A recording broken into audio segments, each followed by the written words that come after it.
MS Record começa com uma pergunta. Você acha que golpistas são realmente criminosos ou agem motivados por um desvio psiquiátrico? A pergunta, inclusive, já está em nosso portal na internet. Acesse msrecord.com.br e dê a sua opinião. Esse, aliás, é o assunto da nossa primeira reportagem de hoje.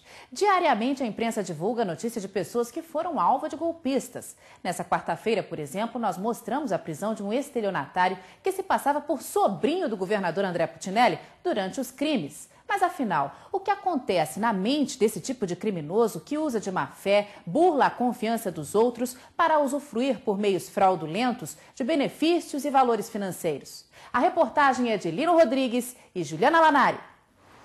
É um risco. Qualquer um, em algum momento da vida, pode ser alvo de um estelionatário. O tipo de criminoso que envolve a vítima para se dar bem.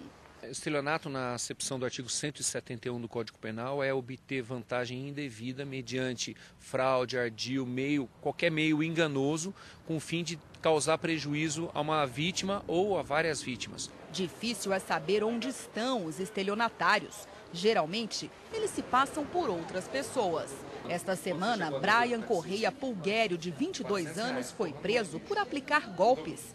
E sabe como o jovem se apresentava às vítimas? Com o nome de Anderson Correia Andrade Putinelli, sobrinho do governador. A esta jovem, o espertinho ofereceu um emprego de assessora com um salário de R$4.000. Assessoria porque ele estava entrando no ramo da política e ele precisava de alguém de confiança para poder estar junto com ele. Esta psicóloga explica que estelionatários como Brian criam uma realidade paralela. É como se vivessem duas realidades.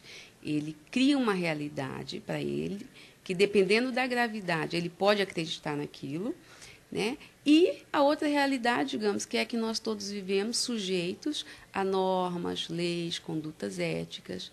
O cinema contou uma história real. No filme Vips, Wagner Moura é Marcelo Nascimento da Rocha, um homem que se passou por piloto de avião e até pelo empresário Henrique Constantino, filho do dono da companhia aérea Gol.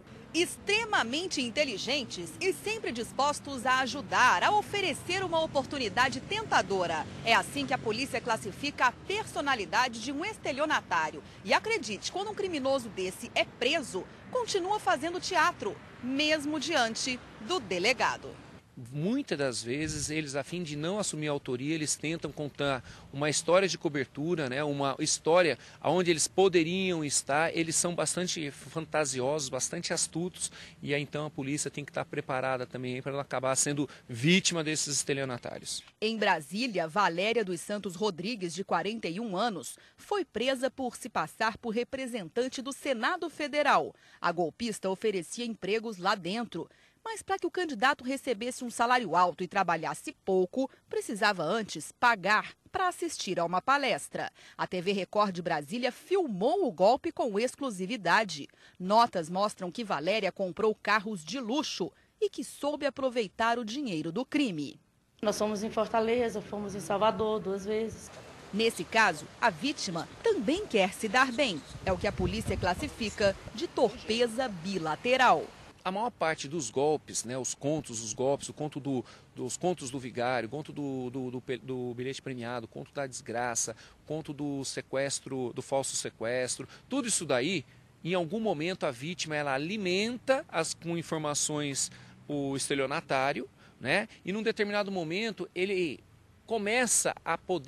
a vítima começa a poder imaginar que ela pode também usufruir alguma vantagem disso daí, sem obviamente saber que é um golpe. E nesse momento aí, ela achando que vai fazer um negócio excepcional, ela acaba dando o dinheiro, que é o conto do bilhete premiado, o conto da recompensa, né? Aquela que a pessoa acha um dinheiro no chão, por favor, aceita uma recompensa, só que ela tem que deixar um dinheiro, né? A pergunta é, será que essas pessoas são só espertas? Ou tem alguma doença, alguma sociopatia?